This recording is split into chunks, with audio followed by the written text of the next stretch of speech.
बिस्मिल्लाहिर्रहमानिर्रहीम। अस्सलाम वालेकुम। मैं उम्मीद करती हूँ आप सब खैरियत से होंगे और मेरी हमेशा की तरह दुआ है आप सब जहाँ भी हों हमेशा खुश और आबाद रहें, हर गम से दूर अपनों के साथ रहें। आमीन। तो जनाब, मैंने पिछले व्लॉग में बताया था ना आपको कि मैं फुप्पो के घर आई हुई हूँ। सुबह की तो मैंने और आपने काफ़ी लंबी सैर की। अब शाम हो गई है। छत पर मेरे कजन्स क्रिकेट खेल रहे हैं, साथ साथ अफ्तारी की तैयारियां हो रही हैं। अफ्तारी कर ली। आसमान पर शाम की लाली तो ज़रा चेक करें। आज का दिन काफ़ी मसरूफ गुजरा मेरा। मैंने पहाड़ी रास्तों यानी पगडंडियों के बजाय खुद से रास्ता बनाकर पहाड़ चढ़ा। वो वाली वीडियो जल्द आपके साथ शेयर करूंगी। ओह मेरे खुदाया, ये देखें, पहाड़ पर आग के शोले उठ रहे हैं।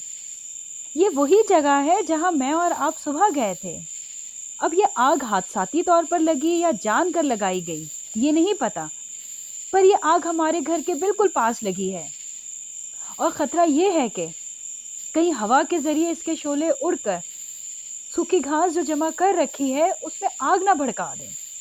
अगर खुदा ना खास्ता उसको आग लग गई तो फुप्पो के घर तक आग पहुंच जाएगी। लास्ट ईयर हमारे अपने घर के करीब तक ये जंगल की आग पहुंच गई थी।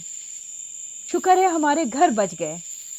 हर साल इस आग की वजह से यहाँ के लोगों का बहुत नुकसान होता है। इसके अलावा छोटे छोटे नौमौलूद पौधे और दरख्त इस आग की लपेट में आते ही हैं। साथ साथ बहुत सारे परिंदों के घोंसले, कीड़े मकोड़े और जंगली जानवरों की पनाह गाहें भी जलकर राख हो जाती हैं। मुझे समझ नहीं आ रही, यहाँ मैं अपने फुप्पो के घर के बचने की दुआ करूं या इन बेशुमार कीड़ों के जलने पर अफसोस करूं जो इस आग की नजर हो रहे हैं अभी।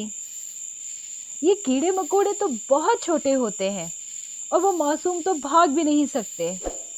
मुझे रह रहकर उनकी फिक्र हो रही है। और वो बहुत से छोटे छोटे पौधे जो कल ऊंचा दरख्त बनने के ख्वाब देख रहे थे, उनकी ये ख्वाहिश भी आज उनके साथ जलकर फना हो रही है। मुझे सच में बहुत दुख हो रहा है ये सब देखकर। आपको पता है जब इस तरह आग लगती है तो झाड़ियां और पौधे तो जलकर राख हो जाते हैं, लेकिन उनमें अटके बड़े बड़े पत्थर बेसहारा होकर गिरने लगते हैं। मानो पत्थरों की बारिश हो जाती है और ये पहाड़ से गिरते पत्थर किसी की भी जान ले सकते हैं। लिहाजा जिस पहाड़ पर भी आग लगी हो तो उसके नीचे वाले रास्तों पर से कभी ना गुजरें। अल्लाह अल्लाह करके किसी ने हिम्मत दिखाई और जाकर आग बुझाई। शुक्र अल्हम्दुलिल्लाह, आग बुझ गई। मैं भी घर लौट रही हूँ, पर दिल बहुत उदास है क्योंकि मेरा घर तो बच गया, पर अल्लाह की उस बेजुबान मखलूक का क्या होगा जिनके घोंसले और घर जलकर राख हो गए। वो इस सर्दी की लंबी काली रात को कैसे काटेंगे। मैं सारी रात सुबह होने का इंतज़ार करती रही ताकि जाकर देख सकूं वहाँ के अब क्या हालात हैं। ये देखें, यहाँ से आग ऊपर गई थी। हमारे यहाँ की आबो हवा आजकल सर्द है और ऐसे में खुद ब खुद आग नहीं लगती। हर साल इसी तरह पहाड़ों और जंगलों में आग लगा दी जाती है और अब तो ये कुछ लोगों का पसंदीदा मशगला बन गया है। गांव के सारे पहाड़ जलकर काले हो गए हैं। सुना है आग इसलिए लगाई जाती है कि पुरानी घास खत्म हो जड़ से और गर्मियों में ताज़ा हरी भरी घास उगे। खैर, वजह जो भी हो, ये जुल्म है। देखें, यहाँ कीड़े मकोड़ों के घर थे। इन नन्हे नन्हे सुराखों को तो देखें। यहाँ वो रहते थे और अब वो नहीं हैं। और वो ऊपर परिंदे नजर आ रहे हैं आपको, जैसे अपना घर तलाश कर रहे हों।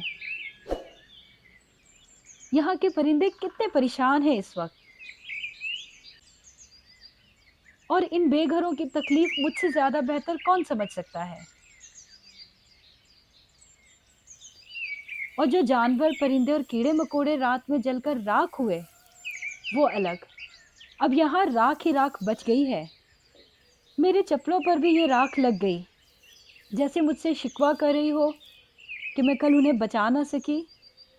बहुत सारे छोटे-छोटे पौधे जलकर राख हो गए। कितना नुकसान हो गया और किसी को कोई फ़र्क ही नहीं पड़ा। एक तो पहले ही दरख्त कम हो गए हैं, ऊपर से हर साल सर्दियों में इन पहाड़ों पर आग का बाज़ार गर्म कर दिया जाता है, जिससे दरख्त तेज़ी से कम हो रहे हैं।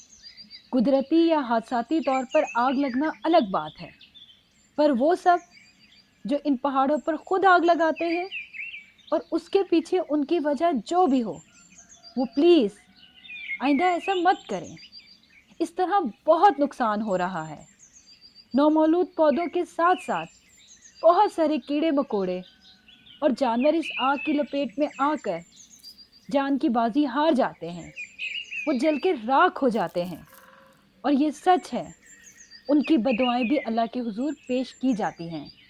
लिहाज़ा बाज़ रहें उन बदुआओं से जो आपको सुनाई नहीं देती। अल्लाह से डरें और अब बस करें।